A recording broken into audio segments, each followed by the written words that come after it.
আমি আমার পদে আসীন থেকে নিষ্ঠা ও সততার সঙ্গে দায়িত্ব পালন করেছি, কোনো আইন ভঙ্গ বা অপরাধ করিনি।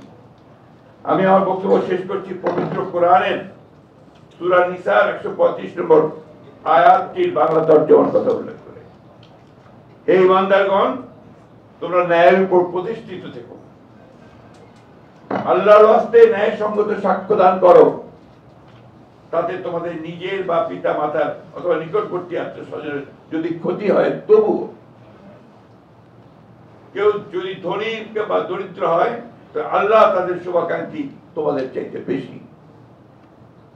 অতএব তোমরা বিচার করতে গিয়ে রিপুর কামনা বাসনার অনুসরণ করো না। আর যদি তোমরা ঘুরিয়ে পেঁচিয়ে কথা বলো এবং পাশ কাটিয়ে যাও, তাহলে আল্লাহ তোমাদের যাবতীয় কাজকর্ম সম্পর্কে অবগত। এটা কোরআনের আয়াতের উক্তি দিয়ে শেষ করেছিলেন আমাদের নেত্রী দেশনেত্রী বেগম খালেদা জিয়া। দেখুন, এই 5 তারিখের পরে, বিদ্রোহের পরে, অভ্যুত্থানের পরে প্রথম যে সভাটা আমরা করলাম, আপনাদের মনে আছে নিশ্চয়ই, আমরা প্রণয় সামনে আমরা একটা সভা করেছিলাম 7 তারিখে না, 7 তারিখ। সেই সভায় আমাদের অনলাইনে 2 জন বক্তব্য রেখেছিলেন।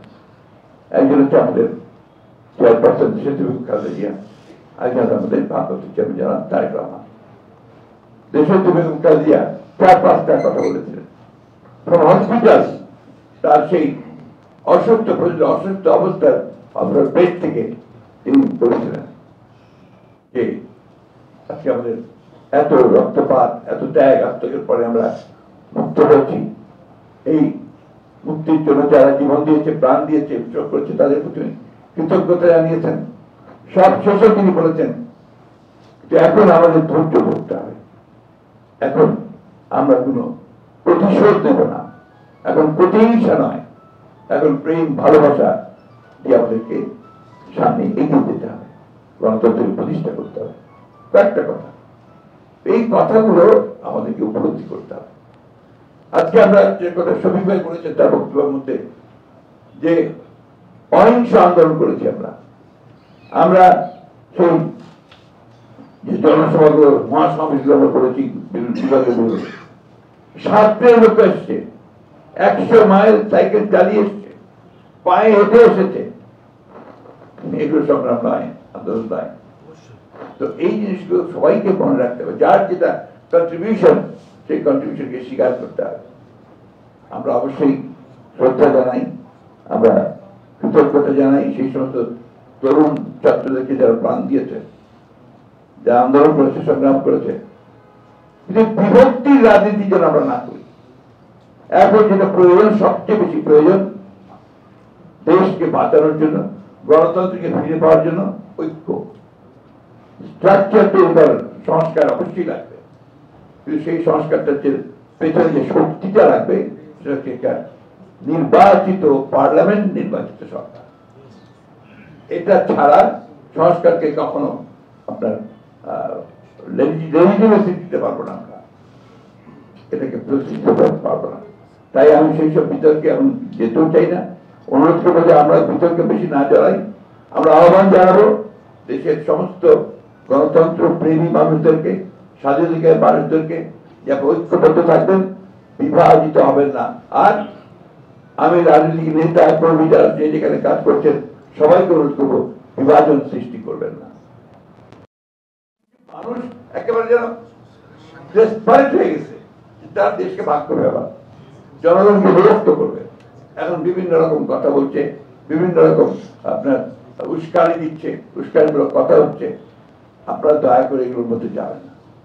সব শেষে যারা অনলাইন যোদ্ধা, তাদেরকে আমি আবার কৃতজ্ঞতা ধন্যবাদ জানাতে চাই, এবং এই অনুরোধ যারা সত্যিকার অর্থে, যারা সত্যির সন্ধানে নেমেছেন, যারা জাতীয়তাবাদে বিশ্বাস করেন, যারা বাংলাদেশের গণতন্ত্রে বিশ্বাস করেন, যারা দেশের নেতৃত্ব এবং তারেক রহমানের নেতৃত্বে বিশ্বাস করেন, তারা সবাই ঐক্যবদ্ধ হন, বিভক্ত হবেন না, এবং এই লড়াই থেকে কি করে আরো বাড়ানো যায় সেই কৌশলগুলো গ্রহণ করেন। এই বইটার প্রথম সংকলন বোধহয় করেছিলেন 1718 সালে তখন আমাদের সম্বন্ধে এমাজুদ্দিন সাহেব, প্রফেসর এমাজুদ্দিন সাহেব, তিনি জীবিত ছিলেন। তার এখানে একটা আপনার মুখ্যমন্ত্রীর মধ্যে তার আপনার বক্তব্যটা আছে। আরেকজন মানে অশীতিপর বৃদ্ধ পাওয়া যাবে, এবং আজীবন যিনি সত্যের পথে লড়াই করেছেন, সংগ্রাম করেছেন, বিশেষ করে এই আমাদের জাতীয়তাবাদের রাজনীতিতে বিশ্বাস করে তিনি সংগ্রামটা তিনি করে গেছেন। আজকে তিনি আমাদের মাঝে নাই, তাদেরকে আমি আন্তরিক শ্রদ্ধা জানাচ্ছি। আমি সম্মান জানতে চাই, শ্রদ্ধা জানতে চাই আমাদের এই সমস্ত ভাইদের যারা লড়াইটা করেছে, যারা সংগ্রাম করেছে, নিপীড়িত হয়েছে, নির্যাতিত হয়েছে, গুম হয়েছে, এখন পর্যন্ত তাদের মনোবল আছে কিছু নয়।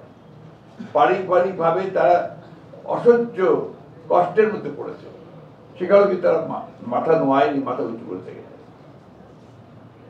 এমন একটা সময় ছিল যখন দেশে থাকাই তাদের জন্য বিপদ হয়ে যাচ্ছিল, আমরা তার পড়াশোনার জন্য দেশ ছেড়ে পালিয়ে যাব, এইরকম একটা অবস্থা ছিল। যাই হোক, তারা আজকে সেটাকে অতিক্রম করে আজকে তারা একটা জায়গায় এসে পৌঁছেছে। আমি তাদেরকে ধন্যবাদ জানাই এই জন্যে তাদের এই সংগ্রাম বৃথা যায়নি। প্রিয় সুধীবৃন্দ, আমি দেশনেত্রী বেগম খালেদা জিয়ার ওপরে যে বইটা তারা জবানবন্দির উপরে লেখা, যে বইটা তারা করেছে জবানবন্দির উপরে, এইটা আপনাদেরকে পড়তে হবে। তার জবানবন্দিটা যদি আপনি পড়েন তাহলে দেখবেন এটাই একটা ইতিহাস, এটাই একটা দিক নির্দেশনা, এটাই হচ্ছে সর্বশ্রেষ্ঠ রাজনীতি। এটা আমরা অনেকেই জানি না যে এটার মধ্যে কি আছে। ওনার জবানবন্দি কোর্টে দেওয়া যে জবানবন্দিগুলো, এগুলো আমরা পড়া উচিত হবে বারবার করে। এই ক্ষেত্রে আমার মনে পড়ছে যারা এটা রচনা করেছিলেন, কয়েকজন করেছিলেন, অনেকে হেল্প করেছিলেন তাকে এই বিষয়গুলো, এই জবানবন্দি তৈরি করতে। তার মধ্যে অ্যাডভোকেট রাজ্জাক সাহেব ছিলেন, রাজ্জাক সাহেব ছিলেন একজন প্রমিনেন্ট, আর একজন সাংবাদিক যিনি ম্যাডামের প্রেস সচিব ছিলেন, তিনি এখন আমাদের কাছে নেই, আমাদের সঙ্গে নেই বিভিন্ন কারণে, বরুদ কুমার। তার নাম আমি যদি না বলি তাহলে আমার নিজের বিবেকের কাছে আমি ঠিক থাকতে পারবো না।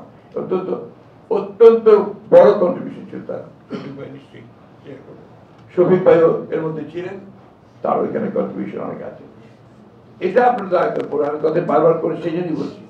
আজকে দেখুন এখানে আরোপ করেছেন অনেকে যে ইতিহাসের কি অমোঘ বিধান, অমোঘ বিধান, যে কথা কিছুক্ষণ আগে আমাদের কয়েকজন বলেছেন যে আজকে দেশনেত্রী বেগম খালেদা জিয়া মুক্ত হয়ে তিনি চিকিৎসার জন্য লন্ডনে গেলেন, এবং গেলেন রাষ্ট্রীয় মর্যাদা নিয়ে। তাকে সি অফ করেছে, এবং তারা পথে পথে লক্ষ লক্ষ মানুষ তাকে সি অফ করেছে ভালোবাসা থেকে, এবং তাকে যেভাবে আন্তর্জাতিকভাবে তিনি যে সম্মানটুকু পেয়েছেন, কোথাও বাধা পেতে হয়নি আমাদেরকে। আমরা যেখানেই বলেছি যে এটা আমাদের দরকার, সাথে সাথে করে দিয়েছে, ভিসা দিয়েছে ম্যাডামকে নিয়ে জন্য। কাতারের আমিরের প্রতি আমি আমার কৃতজ্ঞতা জানাচ্ছি যে তারা একেবারেই কোনো পারিশ্রমিক না, অর্থাৎ যেটাকে আমরা বলি রেন্ট না নিয়ে তারা এই অ্যাম্বুলেন্সটি দিয়েছেন, এবং খুব দ্রুতভাবে দিয়েছে। আমি ধন্যবাদ জানাই ব্রিটিশ সরকারকে যে তারা সেখানে তাদেরকে যাওয়ার ব্যাপারটা নিশ্চিত করেছেন, এবং সেখানে আমাদের যারা আছেন, আমাদের ভারপ্রাপ্ত চেয়ারম্যান তারেক রহমান সাহেব সহ, তারা সেখানে তার চিকিৎসার ব্যবস্থা শুরু করেছেন। এবং ওটি আমি বললাম, আমার কাছে যখন এরা তারিখটা ছিল, তো আমি দেরি হচ্ছিল, আমরা চেষ্টা করছিলাম যে আরো বড় আকারে করা যায় কিনা, যাই হোক সেটা সম্ভব হয়নি। তো তারিখটা ঠিক হলো এমন দিনে যে তারিখে তার একদিন আগে গতকাল ম্যাডাম লন্ডনে গিয়ে পৌঁছেছেন তার চিকিৎসার জন্য মুক্ত অবস্থায়। এর চেয়ে বড় প্রাপ্তি ওদের আর কি আছে, যারা লড়াই করেছে, যে মহিষী নেতৃত্বে তারা জেলে গেছে, গুম হয়েছে, পায়ের নখ তুলে নিয়েছে, অত্যাচার করেছে, একজন এখন সুস্থ হয়নি, আরেকজন হাসপাতালে পড়ে আছে তার স্ট্রোক করে। তারা এইটুকু তো পেয়েছে তাদের লড়াইয়ে। দেশের বেগম খালেদা জিয়া এখন মুক্ত, চিকিৎসার জন্য